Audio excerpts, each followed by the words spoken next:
Holidays nale, adu namma GT Holidays da. GT Holidays, South India's #1 travel brand. You know you are special when you're with GT Holidays. 35 ஆண்டுகளாக பல டாக்டர்களை உருவாக்கிய Prakash இன்ஸ்டிடியூட்டின் NEET repeaters course, டே scholars மற்றும் residential program. உங்கள் வெற்றியை உறுதி செய்யுங்கள். இல்லை, விபத்துங்கிறது எதிர்பாராமல் வர்றது தான். எல்லாருமே விழணும்லாம் ஒரு கொடி கம்பம் ரெடி பண்ண மாட்டாங்க. அவங்களும் வந்து ரொம்ப சின்சியராக தான் ஒர்க் பண்ணிட்டு இருக்காங்க. அதை தாண்டி ஏற்படுவது தான் விபத்து. அப்படி தான் நான் இதை பார்க்குறேன். நல்ல வேலையாக மக்கள் வந்து இப்போ தான் கூட ஆரம்பிச்சிருக்கிறாங்க. இப்போ நம்ம பேசிகிட்டு இருக்கிற டைம் வந்து சாயங்காலம் ஒரு 4 மணிக்கு பேசிகிட்டு இருக்கோம். மக்கள் வந்து சாரையாக உள்ளே வந்துட்டு இருக்காங்க. ஆக்சுவலாக நாளைக்கு காலையில் தான் அவருடைய முகத்தை பார்க்க முடியாதுங்கிறதுனால ரொம்ப முன்னாடியே வந்து அவங்க இடத்த ஆக்கிரமிக்கணும்னு வராங்க. இதெல்லாம் வேறு எந்த கட்சிக்கும் நான் பார்க்கவே இல்லை. எல்லாருமே என்ன பண்ணுவாங்கன்னா, என்றைக்கு மாநாடோ அன்றைக்கி தான் கிளம்பி வருவாங்க. பட் ஏதோ சினிமா பார்க்க போகிற மாதிரி, திருவிழாவுக்கு வர மாதிரி மக்கள் வந்துட்டுருக்காங்க. அதுதான் விஜயனுடைய ப்ளஸ்ஸாகவும் நம்ம பார்க்குறோம். இவங்க கைக்கு மாநாடு திடல் வந்தே சில வாரங்கள் ஆயிடுச்சு. அப்போ இந்த கொடி கம்பத்தை நீங்கள் முதல் நாள் வரைக்கும் செய்யலைங்கிறது வந்து ஒரு அலட்சியமான போக்காக தான். இல்லை, அண்ணா பேரை சொல்லாமலும் எம்ஜிஆர் பேர் சொல்லாமலும் இனிமேல் யாரும் புதுசாக கட்சி ஆரம்பிக்கவே முடியாது. ஏன்னா அவங்க 2 பேரும் வந்து மக்கள் மனதில் பச்சை குத்தப்பட்ட தலைவர்கள். ஸோ அதனால் இன்னொன்று வந்து 50க்கும் மேற்பட்ட உலக நாடுகளில் 100 கோடிக்கும் அதிகமான ஆகாயம் தமிழ் பார்வையாளர்களுக்கு பேரன்பும் திருநன்றி. உலகெங்கும் வாழும் ஆகாயம் தமிழ் நெஞ்சங்களுக்கு கிறிஸ்டியன் அன்பு வணக்கம். நம்மோடு சினிமா விமர்சகர் வலைப்பேச்சு அந்தன் நினைஞ்சிருக்காரு. வணக்கம் சார். வணக்கம். எப்படி இருக்கீங்க சார்? நல்லா இருக்கேன். தாவேக்காவோட 2வது மாநில மாநாடு மதுரையில் வந்து நடைபெற போகுது. ஒரு பெரிய கூட்டம் திரளும் சொல்லியிருக்காங்க, நிறைய ஏற்பாடுகளும் பண்ணியிருக்காங்க. ஆனால் அதிகாலையில் நிறைய ஒர்க்கு பார்த்துட்டு இருக்கும்போது இப்போ சமீபத்தில் ஒரு கொடிக்கம்பம் சாஞ்சு விழுந்திருக்கு. இப்போ ஏற்பாடுகளில் சிக்கலா இல்லை இதை வந்து தாவேக்கா எந்த மாதிரி எடுத்துப்பாங்க அந்த விஷயத்தை? இல்லை, விபத்துங்கிறது எதிர்பாராமல் வர்றது தான். எல்லாருமே விழணும்லாம் ஒரு கொடி கம்பம் ரெடி பண்ண மாட்டாங்க. அவங்களும் வந்து ரொம்ப சின்சியராக தான் ஒர்க் பண்ணிட்டு இருக்காங்க. அதை தாண்டி ஏற்படுவது தான் விபத்து. அப்படி தான் நான் இதை பார்க்குறேன். நல்ல வேலையாக மக்கள் வந்து இப்போ தான் கூட ஆரம்பிச்சிருக்கிறாங்க. இப்போ நம்ம பேசிகிட்டு இருக்கிற டைம் வந்து சாயங்காலம் ஒரு 4 மணிக்கு பேசிகிட்டு இருக்கோம். மக்கள் வந்து சாரையாக உள்ளே வந்துட்டு இருக்காங்க. ஆக்சுவலாக நாளைக்கு காலையில் தான் மாநாடு. ஆனாலும் முதல் நாளே சோறெல்லாம் கட்டிக்கிட்டு அங்கே வந்து தங்கிடுறாங்க. என்னென்னா முன்வரிசையில் உட்காந்தவரை பார்க்கணுங்கிறது தான். அது ரொம்ப கடைசியாக போயிட்டோம்னா அவருடைய முகத்தை பார்க்க முடியாதுங்கிறதுனால ரொம்ப முன்னாடியே வந்து அவங்க இடத்த ஆக்கிரமிக்கணும்னு வராங்க. இதெல்லாம் வேறு எந்த கட்சிக்கும் நான் பார்க்கவே இல்லை. எல்லாருமே என்ன பண்ணுவாங்கன்னா, என்றைக்கு மாநாடோ அன்றைக்கி தான் கிளம்பி வருவாங்க. பட் ஏதோ சினிமா பார்க்க போகிற மாதிரி, திருவிழாவுக்கு வர மாதிரி மக்கள் வந்துட்டுருக்காங்க. அதுதான் விஜயனுடைய ப்ளஸ்ஸாகவும் நம்ம பார்க்குறோம். நல்ல வேளையாக அவங்கெல்லாம் வந்த பிறகு இந்த விபத்து நடக்காமல் இருந்துச்சு. ஒருவேளை அவங்க மேலெல்லாம் விழுந்திருந்தால் இந்த மாநாட்டினுடைய போக்கே மாறி இருக்கும். ஏன்னா ரொம்ப எதிர்க்கட்சிகள்லாம் எப்படா விமர்சனம் பண்ணுறதுன்னு காத்துக்கிட்டு இருக்கும் பொழுது இவங்களே ஒரு இடம் கொடுத்த மாதிரிலாம் ஆயிரும். நல்ல வேளையாக அது நடக்கலை. பட் இருந்தாலும் நமக்கு என்ன இதில் ஒரு பெரிய வருத்தம்னா, இவங்க கைக்கு மாநாடு திடல் வந்தே சில வாரங்கள் ஆயிடுச்சு. அப்போ இந்த கொடி கம்பத்தை நீங்கள் முதல் நாள் வரைக்கும் செய்யலைங்கிறது வந்து ஒரு அலட்சியமான போக்காக தான் நான் பார்க்குறேன். அதை மட்டும் இவங்க கவனமாக ஒரு 5 நாளைக்கு முன்னாடி பண்ணியிருந்தாங்கன்னா இந்த விபத்தை தவிர்த்திருக்கலாம். ஏன்னா அந்த ஒரு 5 நாள் ஸ்ட்ராங்காக நின்னது 6வது நாள் போட்டுக்கிட்டு விழ போகிறதில்ல. ஸோ அது வந்து எப்படி தவிர்த்தாங்க, எப்படி மறந்தாங்க, அல்லது எப்படி சோம்பேறித்தனமாக இருந்தாங்கங்கிறதெல்லாம் நமக்கு தெரியல. எதிர்காலத்தில் இவங்க தொடர்ந்து இந்த மாதிரி மாநாடுகள் நடத்தும் பொழுது இந்த விஷயத்தை இன்னும் கவனமாக எடுத்துக்கணும். ஏன்னா இன்னும் கொஞ்சம் முன்னாடியே இந்த கொடி கம்பங்களை நடுறதெல்லாம் முன்னாடியே பண்ணணும். ஓகே, இப்போ மாநாட்டுக்கு மக்கள் ஒரு பக்கம் வந்துட்டு இருக்காங்க. விஜய் அவர்கள் முதல் நாளே போயிட்டு அங்கே தங்குறதா பிளானு. எதுக்காக முதல் நாளே? விக்கிரவாண்டிக்கும் அப்படி தானே போனார் அவர். எப்படி இருந்தாலும் நீங்கள் அன்னைக்கு போய் அந்த மக்கள் கூட்டத்தை கடந்து உள்ளே போக முடியாது. உங்களுக்குன்னு ஒரு தனியாக பாதைகளை எப்படி இருந்தாலும் அமைச்சிருப்பாங்க, அது வேறு. ஆனால் போகிற விஜய்னு சொல்லிட்டா கூட ஒரு பெரிய கூட்டம் பின்னாடி வரும். போன முறை அப்படி தான் வந்து வேற ஒரு கேரவனை துரத்திட்டு ஓடினாங்க. ஸோ இதெல்லாம் நடந்துச்சு. ஸோ அப்படி இருக்கும்பொழுது முதல் நாளே போய் அங்கே சேஃப்டியாக இருக்கிறது தான் நல்லது. ஸோ அதன் காரணமாக தான் முதல் நாள் போயிருக்கோம். ஓகே, இப்போ மதுரை ஃபுல்லாக பேனர் பார்க்குறோம். ஏகப்பட்ட பேனர் வச்சுருக்காங்க. ஒட்டுமொத்தமாக மதுரை மக்கள் ரொம்ப எதிர்பார்க்குறாங்க விஜய் இங்கே வர்றதை அப்படிங்கிறது. இது அரசியல் ரீதியாக எந்த அளவுக்கு ஒரு மைலேஜ் கொடுக்கும் அவருக்கு? இதில் வந்துங்க என்னென்னா, இப்போது ஒரு மாநாடுகள் நடக்கும்போது இந்த பேனர் வைக்கிறது, கொடி கட்டுறது இதெல்லாம் கான்ட்ராக்டாக விட்டுருவாங்க. அதை யாரோ ஒருத்தர் வந்து எடுத்து செய்வார். தொண்டர்களுடைய பங்களிப்புங்கிறது இதில் ரொம்ப குறைவாக தான் இருக்கும். ஆனால் விஜய் கட்சியை பொறுத்தளவுக்கு அவங்களே தன்னெழுச்சியாக பல இடங்களில் இதை செய்கிறாங்க. அதுதான் இங்கே ப்ளஸ்ஸாக பார்க்கப்படுது. ஸோ அப்படி இருக்கும்போது மதுரையே திரும்புகிற இடமெல்லாம் இந்த பேனர்களாக இருக்குதுன்னு சொல்கிறாங்க. பட் அது எல்லாமே பாதுகாப்பாக இருக்கணும். அது ஒன்று தான். மக்கள் தலையில் விழாத வரைக்கும் பிரச்சனையே கிடையாது. யாரும் கண்டுக்க போகிறதில்ல. ஒருவேளை விழுந்து ஏதாவது நடந்ததுன்னா அது ஒரு பெரிய பிரச்சனையாக மாற்றிடுவாங்க. அப்போ இவங்க இப்போ எதிர்க்கட்சிகள் உள்ளே பூந்து கலாட்டா பண்ணுறதுக்கெல்லாம் நிறைய வாய்ப்புகள் இருக்குது. ஏன்னா அவனே ஒரு தாவக தொண்டை போட்டு உள்ளே வந்து ஒரு 1000 பேர் ஊடுருனான்னு வைங்களேன், என்ன பண்ண முடியும்? அதெல்லாம் ஏற்கனவே நடக்காமல் இருந்ததுன்னா நடந்திருக்கு. ஸோ அதனால் எல்லாத்துக்கும் இவங்க தயாராக கவனமாக பண்ணணும். ஓகே, இப்போ ரீசெண்டாக கூட பேசியிருந்தோம். பிரேமலதா விஜயகாந்த் அவர்கள் விஜயகாந்த் அவருடைய புகைப்படத்தை எங்கேயும் பயன்படுத்தாதீங்கன்னு சொன்னாங்க. இப்போது என்னென்னா, நாங்கள் வந்து வைரத்தை விட்டுட்டோம், தங்கத்தை வந்து கைவிட மாட்டோம்னு சொல்லிட்டு ஒரு பெரிய கட் அவுட்டே வச்சுருக்காங்க. இதை அவங்க எப்படி பார்ப்பாங்கன்னு நினைக்கிறீங்க? இல்லை, இது நீங்கள் வழக்கெல்லாம் போட முடியாது. விஜயகாந்த் என்ன வந்து பேட்டன்ட்டு உரிமை ஏதாவது வாங்கி வச்சுருக்காங்களா? அதெல்லாம் ஒன்றும் கிடையாது. அவர் ஒரு கட்சி தலைவர். நீங்கள் அவரை வச்சு இவங்க வாழணும்னு அவசியம் கிடையாது. ஏன்னா விஜய்க்கே இங்கே தனி செல்வாக்கு இருக்குது. இவர் வந்து விஜயகாந்த் பேரை சொல்லி அப்படி ஒரு செல்வாக்கை ஒரு உருவாக்கிக்கணுங்கிற அவசியம் இன்னைக்கு கிடையாது. ஒரு காலத்தில் விஜயால் வளர்க்கப்பட்டவர் விஜய்ங்கிறது மாற்றுக்கிறது இல்லை.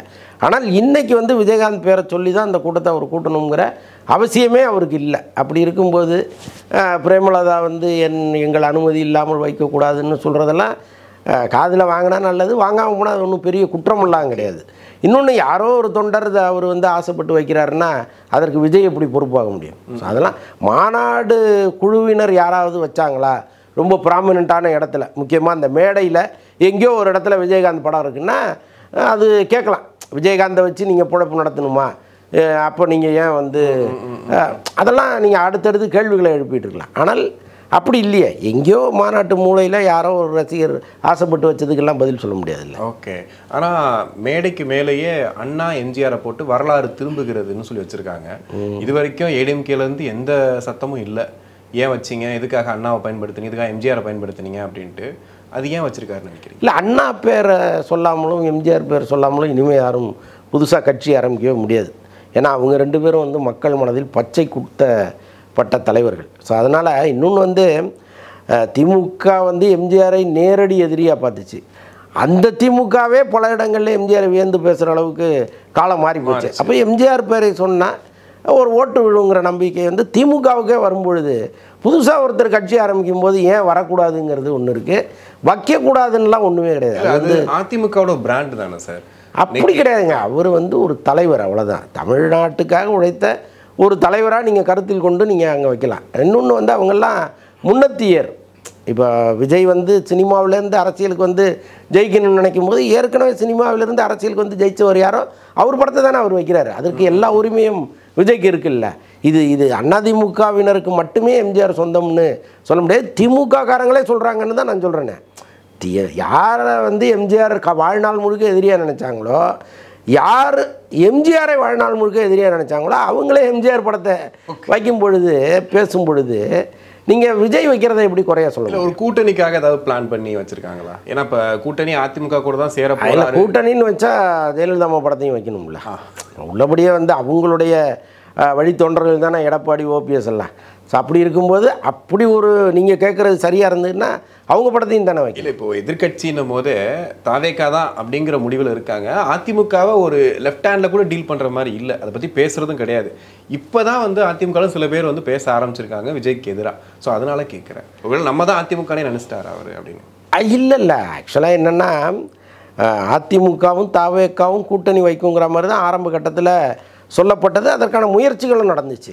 அதனால தான் விஜய் வந்து பெரும்பாலும் அதிமுகவை விமர்சிப்பதை தவிர்த்தார். ஆனால் இப்போ வந்து லேசாக அதிமுகவை ஒரு விமர்சனம் பண்ண ஆரம்பிச்சிருக்கிறார். ஸோ அதனால் அவங்களுக்குள்ள அந்த கூட்டணி பேச்சுவார்த்தையெல்லாம் முடிஞ்சு போச்சுன்னு தான் நம்ம எடுத்துக்க வேண்டியதாக இருக்குது. ஆனாலும் இங்கே என்னென்னா கடைசி ஒரு 10% ஒரு நம்பிக்கையோடு காத்திருக்காங்க.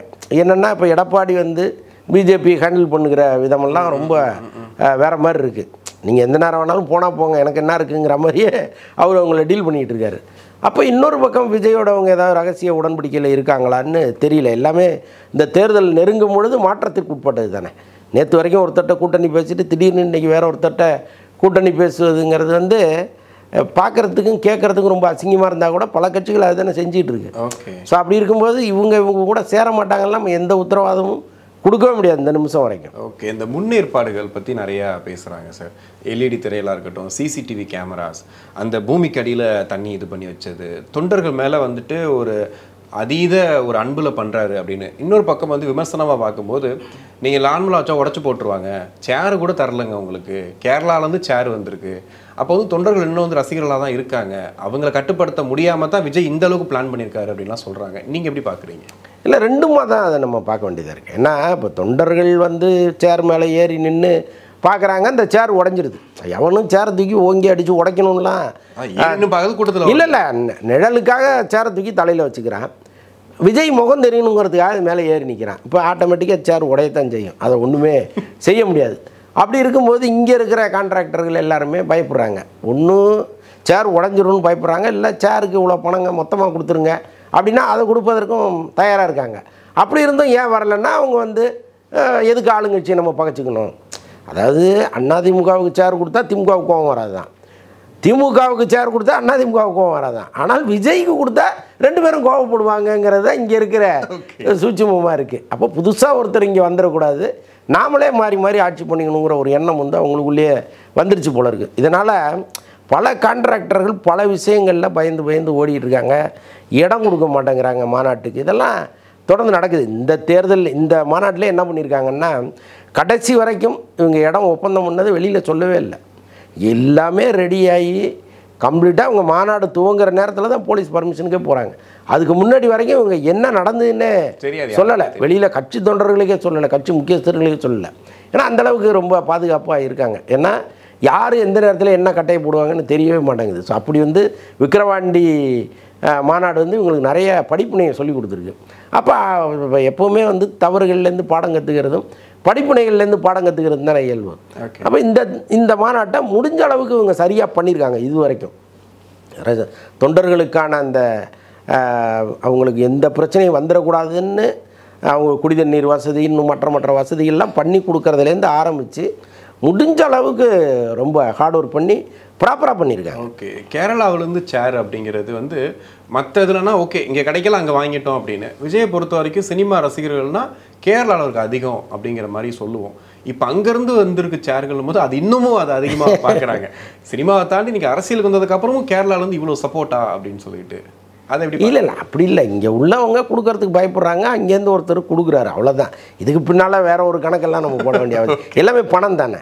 ஆமாம். ஸோ அதனால் அதை பெருசாக இது பண்ணுறாங்க. சார், இப்போ விஜய் என்ன பேச போகிறாரு அது ஒரு பக்கம், இன்னொரு பக்கம் வந்து அந்த ரேம்ப் வாக்கை வச்சு நிறையா பேசுகிறாங்க. மதுரை உங்களுக்கு தெரியும், இந்த கள்ளழகர் சாங் கேட்டால் மதுரை மக்கள் எந்த அளவுக்கு அப்படியே இதாவாங்கன்னு தெரியும். ஏன்னா அழகர் தான் அங்கே ஆண்டிட்டு இருக்காரு அந்த மாதிரி பேசக்கூடிய.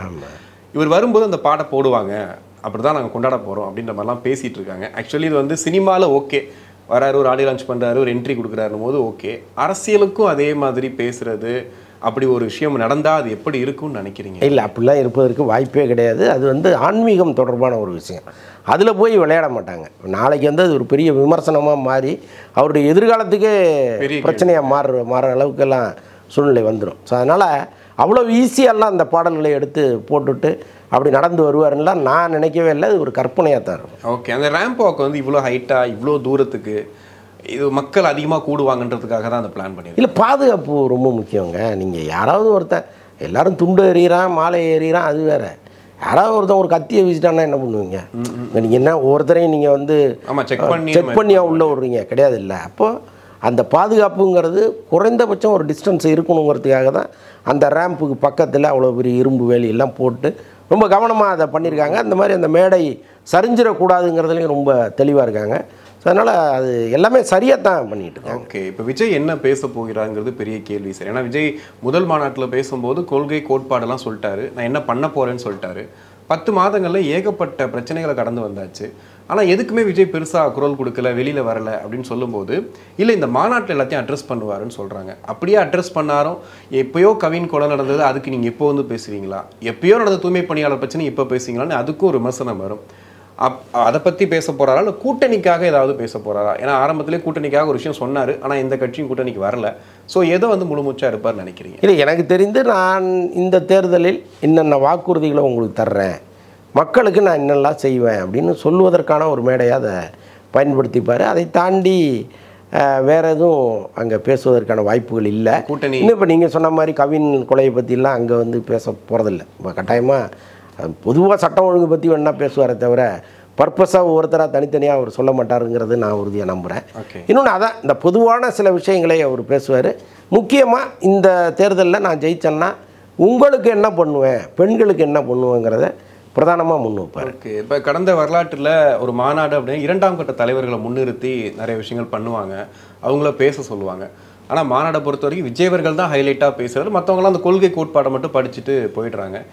இந்த மாநாட்டில் அது நடக்குமா? ஏன்னா ஏற்கனவே வந்து இப்போ அந்த பொதுச்செயலாளர்கள் இருக்கவங்க, முக்கிய பொறுப்பில் இருக்கவங்க தமிழே ஒழுங்காக பேச மாட்டுறாங்க, தடுமாறி பேசுகிறாங்க.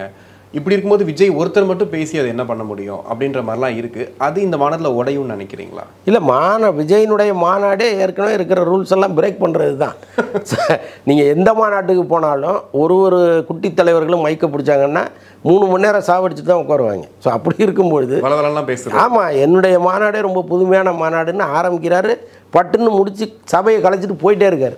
அது வந்து ரொம்ப புதுமையாக இருக்குது. இன்னொன்று வந்து இது இன்ஸ்டாகிராம் காலமுங்க. இங்கே நீங்கள் குறிப்பிட்ட நேரத்துக்குள்ளே என்ன சொல்ல வரையோ அதை சொல்லு அப்படின்னு மைண்ட் செட் ஆகிட்டான் எல்லாருமே. நீங்கள் அங்கே வந்து நீட்டுக்கு பேசிகிட்டு இருந்தீங்கன்னா பெரும்பாலும் விரும்ப மாட்டாங்க. அப்போ இந்த 2ஆம் கட்ட தலைவர்கள்லாம் பேச வைக்கிறதுங்கிறது ரொம்ப குறைவாக தான் இருக்கும். இப்போ நான் புஷி ஆனந்த் குறித்து நான் பல இன்டர்வியூவில் பேசியிருக்கேன். அவர் வந்து பேச வேண்டாம், எழுதி வச்சுட்டு படிச்சுட்டா போதும், அதுவே சிறந்ததாக இருக்கும் அப்படின்னு நான் பேசின பிறகு நிஜமாகவே வந்து அது ஒரு காதுக்கு போச்சா என்னன்னு தெரியல. சமீபத்தில் ஒரு மேடையில் எழுதி வச்சுட்டு படிச்சுட்டு இறங்கிட்டார். இந்த மேடையிலையும் கட்டாயமாக அதுதான் நடக்கும். என்ன ஒன்று, அங்கே இருக்கிற கூட்டத்தை கண்ட்ரோல் பண்ணுற பெரும் பொறுப்பு அவருக்கு தான் இருக்குது. அது மேலே ஏறாத, இது மேலே ஏறாத, குதிக்காத, பக்கத்தில் கரண்ட் ஒயர் இருக்குது, பார்த்துக்க, இதை மட்டும் அவர் கட்டாயமாக பேசுவார். அதை நான் எதிர்பார்க்கிறேன். ஓகே சார், கொஞ்சம் மாறிட்டாங்களா சார் தொண்டர்கள்? ஏன்னா முன்னாடி விக்கிரவாண்டியில் என்னன்னு தெரியாது, திடீர்னு வர்றோம், விஜய் பார்க்க வரோம் ஒரு பக்கம், இன்னொரு பக்கம் வந்துட்டு இந்த அரசியல் பிரச்சனைகள், கொள்கைகள் எதுவுமே தெரியாது, ஆனால் வந்து சேர்ந்துட்டாங்க. இந்த வாட்டி 20 லட்சம் பேர் எதிர்பார்க்குறதா சொல்கிறாங்க. இத்தனை பேர் வந்து கொஞ்சம் புரிதல் மாறி இருக்கும்னு நினைக்கிறீங்களா? ஏன்னா முன்னாடி இருந்ததோட இந்த எல்இடியில் ஏறி பார்க்குறது அதெல்லாம் பண்ணால் தளபதிக்கு தான் பிரச்சனை, விஜய் தான் தப்பாக பேசுவாங்க, அந்த ஒரு இதுக்கு வந்துடும். இல்லை, அப்படி வந்ததெல்லாம் எனக்கு தெரியல. நாளைக்கும் அது நடக்கும், கண்டிப்பாக நடக்கும். நான் அதை நம்புகிறேன். ஏன்னா ஒரு போராட்டத்துக்கே இங்கே வந்து அந்த பேரிகார்டெலாம் உடச்சிட்டாங்க, அதனால தான் கேட்குறேன். ஆமாம்மா, அதுதான் சொல்கிறேன். அது தொண்டர்களுடைய எழுச்சியை கட்டுப்படுத்த முடியாது. இன்னொன்று அவங்க போக போக தான் பக்குவம் அவங்களே தவிர ரொம்ப சீக்கிரம் அவங்கள அப்படி கொண்டு வந்துட முடியும்னு எனக்கு தோணலை. இன்னொன்று, அதற்கான முயற்சியை தாவேக்காவே எடுக்கலை. ஓகே, அவங்கள அரசியல் படுத்துவதற்கான முயற்சியை அவங்க எடுக்கவே இல்லை. அப்படி இருக்கும்போது அவங்க வந்து அந்த ஒரு ரசிக மனப்பான்மையோடு தான் வருவாங்க. கட்டாயமாக இதெல்லாம் இருக்கும். விக்கிரவாண்டியில் என்னெல்லாம் பார்த்தோமோ அதெல்லாம் இங்கே இருக்கும். ஓகே, இந்த நேரத்தில் சீமான் அவர்கள் ஓப்பனாக அணில் குஞ்சுகளே அப்படின்னு சொல்லிட்டு பேசியிருக்காரு. தம்பின்னு சொல்லி ஆரம்பத்தில் சொன்னவர் டோட்டலாக மாறி இன்னைக்கு வந்து டைரக்ட் அட்டாக்காக அணில் குஞ்சுகளேன்னு சொல்கிற அளவுக்கு மாறினதுக்கு என்ன காரணம்னு? அவருக்கு கொடுக்கப்பட்ட அசைன்மெண்ட் அது. ஏன்னா அவர் முதலமைச்சரை பார்ப்பதற்கு முன்பு ஒரு முறை வேறு மாதிரி பேசிக்கிட்டு இருந்தார். விஜய் வந்து என்னுடைய தம்பி தான், என்னை எதிர்த்து நின்றாலும் நான் என் தம்பியை வந்து குறை சொல்ல மாட்டேன்லாம் சொன்னவர் தானே அவர். இன்றைக்கி ஏன் வந்து முதலமைச்சரை பார்த்துட்டு வந்த பிறகு வேறு மாதிரி பேசுகிறாருங்கிறத கண்கூடா தெரியுது இல்லை. அப்போ ஏதோ ஒரு அசைன்மெண்ட்டு கொடுக்கப்பட்டிருக்கு. இன்னொன்று, விஜயினுடைய புகழை வந்து சீமான் வந்து எந்த நேரத்துலையும் எப்படியும் குலைத்து விட முடியாது. உள்ளபடியே இன்றைக்கி ஒரு பெரும் கூட்டம் வந்து அவர் பின்னால் நிற்கிது. நீங்கள் என்ன சொல்லி அவரை கிண்டல் பண்ணாலும் அவரை இழிவுபடுத்த முடியாது. அவர் இவருக்கு பதிலே சொல்லலையே. அதை விட வேறு என்ன இருக்குது? ஒரு அரசியல் தலைவர்னால் நீங்கள் ஒரு கருத்தை முன் வச்சாருன்னா யாரை பற்றி நீங்கள் கருத்து சொல்கிறீங்களோ அவர் வந்து ஒரு எதிர்கருத்து வைக்கணும், ஒரு பதில். அப்போ தான் உங்களுடைய கருத்துக்கு அங்கே மரியாதை இருக்குன்னு அர்த்தம்.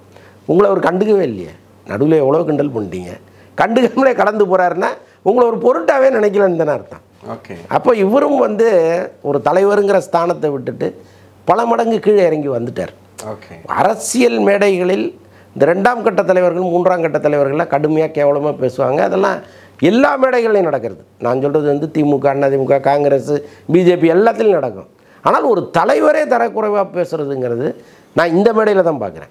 இன்னொன்று, ஒருத்தர் மேடையை விட்டு கீழே இறங்கி போய் ஒருத்தர் அடிக்கிறாருன்னா அவர் அதை எப்படி தலைவர் லிஸ்ட்டில் நீங்கள் வைக்க முடியும்? ரொம்ப நிஜமாக ரொம்ப வருத்தமாக இருக்கும். ஒரு காலத்தில் சீமானுடைய பேச்செல்லாம் வியந்து கேட்டவனா, சீமானுக்காக எவ்வளோ இன்டர்வியூவில் உட்காந்து பேசினவனா. இப்போ அண்மை காலமாக அவருடைய பேச்சு, அவர் பெரியார் குறித்து வைக்கிற விமர்சனங்கள் எல்லாமே வந்து என்னடா இவரையா நம்ம ரசித்தோங்கிற அளவுக்கு போகுது. அது விஜய் குறித்து அவர் பேசும்போது இன்னும் ஜாஸ்தி ஆகுது. இல்லை, அதாவது இப்போ நீங்கள் அணில் குஞ்சுகள்னு சொல்கிறது வந்து யார் சொல்கிற வார்த்தை? ஒரு 3rd கிரேடு பேச்சாளர் சொல்கிற வார்த்தை தானே. அது எப்படி ஒரு தலைவர் சொல்கிறாருங்கிறது தான் ஆச்சரியமாக இருக்குது. இல்லை, இப்போ இளைஞர்கள் தான் அவருக்கு பலம் சொல்லுவாங்க. இப்போ அவங்க கொஞ்சம் தாவேக்கா சைடில் சாயிறது வந்து ஒரு விரக்தியாக நினைக்கிறாரா? கட்டாயமாக நீங்கள் அவர் 8% ஓட்டு வாங்கினதே விஜயினுடைய தம்பிகள் போட்ட ஓட்டு தான். அவர் தம்பிகள் போட்ட ஓட்டு கிடையாது. இன்றைக்கி அதனுடைய உண்மை நிலவரம் அவருக்கு தெரிய வரும்பொழுது அவர் தன்னிலை மறக்கிறாரு, அவ்வளோதான். ஏன்னா விஜய் வந்து யாருடைய ஓட்டெல்லாம் கலப்பாருன்னு ஒரு லிஸ்ட்டு போடும்போது முதல் லிஸ்ட்டில் நாம் தமிழர் தான் இருக்காங்க. அவருடைய ஓட்டு தான் இங்கே கலையும்னு சொல்கிறாங்க. அப்படி இருக்கும்போது ஒரு கோபம் வருவது இயல்பு தானே. ஓகே சார், இந்த நேரத்தில் சூர்யா அவர்கள் அரசியல் களமிறங்குவார்னு சொல்லிட்டு இருந்தாங்க. இப்போ என்ன சொல்கிறாங்கன்னா விஜய்க்கு ஆப்போசிட்டாக தான் சூர்யாவை களமிறக்குறாங்க. ஏன்னா ஒரு நடிகர் அரசியலுக்கு வந்ததுக்கப்புறம் இன்னொரு நடிகரை வச்சே அவர் அடிக்கிறது. இப்போ விஜயகாந்த் வரும்போது வடிவேலை இறக்கி ஒரு விஷயம் பண்ணாங்க. அந்த பாணியில் இப்போ சூர்யாவை இறக்குனா அது இன்னும் ஒரு போட்டியாக மாறும். அது ஒரு அரசியலாக இருக்காது, சீரியஸாக இருக்காது, ஒரு சினிமா மாதிரி போயிடும். அதுக்காக திமுக பண்ணுறதா சொல்கிறாங்க. நீங்கள் இதை எப்படி பார்க்குறீங்க? இன்றைக்கி ஒரு தெளிவாக ஒரு விளக்கம் சூர்யா கொடுத்துருக்கிறார். அதுமாதிரி எந்த நோக்கமும் கிடையாது, எந்த கட்சியிலையும் ஆமாம் வர்ற எண்ணம் கிடையாதுங்கிறத அவர் தெளிவாக சொல்லிட்டார். ஸோ அதனால் அது பற்றி நம்ம விவாதிக்க வேண்டிய அவசியம் இல்லை. இருந்தாலும் இப்போ வடிவேலு அன்னைக்கு அரசியலுக்கு வந்ததுக்கு நிறைய காரணங்கள் இருந்துச்சு. அவருக்கு ஒரு நெருக்கடி இருந்துச்சு, அவர் உயிருக்கே ஒரு நெருக்கடி இருந்ததுனால அவர் வந்தார். அப்படியெல்லாம் எந்த நெருக்கடியும் சூர்யாவுக்கு இல்லை. இன்னொன்று, சூர்யா விஜயனுடைய எதிரியே கிடையாது. அவங்க ரெண்டு பேரும் அப்படி ஒரு நல்ல நண்பர்கள். அவர் அரசியலுக்கு சூர்யாவை இறக்குறாங்க அப்படின்னா அவர் விஜயை எதிர்ப்பதற்காக வரமாட்டார். எதிர்காலத்தில் நிச்சயமாக அரசியலுக்கு வருவார். அது இன்றைக்கி நடக்க போகிறதில்ல, எதிர்காலத்தில் வருவார். அவருக்கு ஒரு எண்ணம் இருக்குது. அன்னைக்கு கூட ஏதாவது ஒரு சமூக பணி நம்மளால் செய்ய முடியுமான்னு நினச்சி தான் அவர் வருவாரே தவிர இவரை ஒழிக்கணும் அவரை ஒழிக்கணும்னு நினச்சலாம் வரமாட்டார். ஓகே, மதுரையில் அஜித் ரசிகர்கள் பேனர் பார்த்துருப்பீங்க. ஏன்னா அஜித் தான் மதுரையில் பெரிய ஒரு கோட்டை கட்டி வச்சிருக்காரு அப்படின்ட்டு ஒரு பெரிய எதிர்ப்பு இருக்கும். ரொம்ப பேசினாங்க. பட் இன்னைக்கு பார்த்தா ரெண்டு பேரும் ஒன்றா சேர்ந்து நாங்கள் அஜித் ரசிகர்கள் தளபதியை வரவேற்கிறோன்ற போஸ்டர். இதை நீங்கள் எப்படி பார்க்குறீங்க? அது ஒரு பக்குவமான விஷயமாக தான் பார்க்குறேன். ஏன்னா இப்போ அஜித் எவ்வளோ பக்குவமாக மாறி இருக்கார். அவர் கிட்டத்தட்ட அவருடைய பழைய அஜித்தை பார்த்திங்கன்னா ரொம்ப ஒரு மூர்க்கமான அஜித்தாக இருப்பார். இன்றைக்கி அவர் பேசுவது எல்லாமே ரொம்ப ஒரு சாத்வீகமாக ஒரு சாமியார் அளவுக்கு பேச ஆரம்பிச்சிட்டார், தத்துவங்கள் எல்லாமே. ஸோ அப்படி இருக்கும்போது அவருடைய தொண்டர்களும் அப்படி மாறணும், அவருடைய ரசிகர்களும் அப்படி மாறணுங்கிறது தான் அவருடைய எதிர்பார்ப்பாக இருக்கும். ஸோ அப்படி இருக்கும் பொழுது நம்ம மண்ணில் ஒரு மாநாடை விஜய் நடத்துகிறாரு, நாம் குறைந்தபட்சம் ஆதரவு தெரிவிக்கலைன்னா என்ன அப்படின்னு உங்களுக்கு தோணும் இல்லையா? ஸோ அதனால் வைக்கப்பட்ட பேனர்களாக இருக்கும். அதே நேரத்தில் எல்லா ரசிகர்களும் விஜய் பின்னால் நின்றுட்டாங்க அப்படின்னு சொல்ல முடியாது. அதுலேயும் வெறி பிடித்த பல பேர், விஜய் வெறுக்கிற பல பேர் இருப்பாங்க இல்லையா? ஸோ அவங்க சைலண்ட்டாக வீட்டில் இருந்துருவாங்க. மற்றபடி கொஞ்சம் ஓரளவுக்கு எல்லாத்தையும் ஒரு மேன்மையாக பார்க்கக்கூடிய சில அஜித் ரசிகர்கள் அந்த பேனரை வச்சுருப்பாங்க. ஓகே, இப்போ தான் அந்த கூலி படம் ரிலீஸ் ஆகி அந்த பிரச்சனைகளை நீங்கள் நிறையா பேசியிருக்கோம். அதில் விஜய் ரஜினி அந்த பிரச்சனை பயங்கரமாக போயிட்டு இருந்துச்சு. இப்போ இந்த சூடு அடங்கிறதுக்குள்ளே இப்போ மாநாடு, இதோட தாக்கம் ஏதாவது இருக்குன்னு நினைக்கிறீங்களா சார்? ஏன்னா இது இப்போ மாநாடு உடனே வருது, கூலி படமும் ஓடிக்கிட்டு இருக்கு, மாநாடும் போயிட்டுருக்கு. ஏன்னா ரெண்டையுமே அவங்க ஒன்றா சேர்த்துட்டாங்க, சினிமா அரசியலையும் சேர்த்து தான் பேசுகிறாங்க. இதோட தாக்கம் ஏதாவது இருக்குன்னு நினைக்கிறேன். இல்லை, நான் தொடர்ந்து சொல்கிறது என்னென்னா முழுக்க விஜய் ரசிகர்கள் இதில் இறங்கி வேலை பார்க்கல. இதில் திமுக ஐடி விங்கும் உள்ளே இறங்கியிருக்கு. ஸோ அவங்க ரஜினி ரசிகர்கள்ங்கிற போர்வையில் விஜயை சின்றாங்க, விஜய் ரசிகர்கள்ங்கிற போர்வையில் ரஜினி சின்றாங்க. என்ன காரணம்னா ரஜினி ஓட்டு மொத்தமாக விஜய்க்கு போயிடக்கூடாது அப்படிங்கிறதுல அவங்க உறுதியாக இருக்காங்க. அப்போ இந்த சண்டையை மெல்ல நம்மளும் கொஞ்சம் கிளப்பி விட்டோம்னா, ஏற்கனவே ஒரு பக்கம் விஜய் ரசிகர்கள் பண்ணுறாங்க, முழுக்க பண்ணலன்னு நம்ம சொல்லலை, அங்கொன்றும் இங்கொன்றுமா தூண்டி விடுதல்னு அது நடக்குது. ஆனால் பெரும்பாலும் இதை ஒரு வேலையாக வச்சுட்டு பண்ணுறது ஐடி விங்குகளாக இருக்கலாம். ஏன்னா அவங்களுடைய டியூட்டி அதுதானே. நீங்கள் முடிந்த அளவுக்கு இங்கே என்ன பண்ணணுங்கிறது தானே அவங்களுடைய டியூட்டியாக இருக்குது. அப்போ அவங்க வேலையை அவங்க சரியாக செய்கிறாங்கன்னு தான் நான். கண்டிப்பாக சார், நிறைய விஷயங்கள் பேசணும். நேரத்துக்கு நன்றி. நன்றி. ஹாலிடேஸ்னாலே அது நம்ம ஜிடி ஹாலிடேஸ் தான். GT Holidays, South India's #1 travel brand. You know you are special when you're with GT Holidays. 35 ஆண்டுகளாக பல டாக்டர்களை உருவாக்கிய பிரகாஷ் இன்ஸ்டிடியூட்டின் நீட் ரிப்பீட்டர்ஸ் கோர்ஸ், டே ஸ்காலர்ஸ் மற்றும் ரெசிடென்ஷியல் ப்ரோக்ராம். உங்கள் வெற்றியை உறுதி செய்யுங்கள்.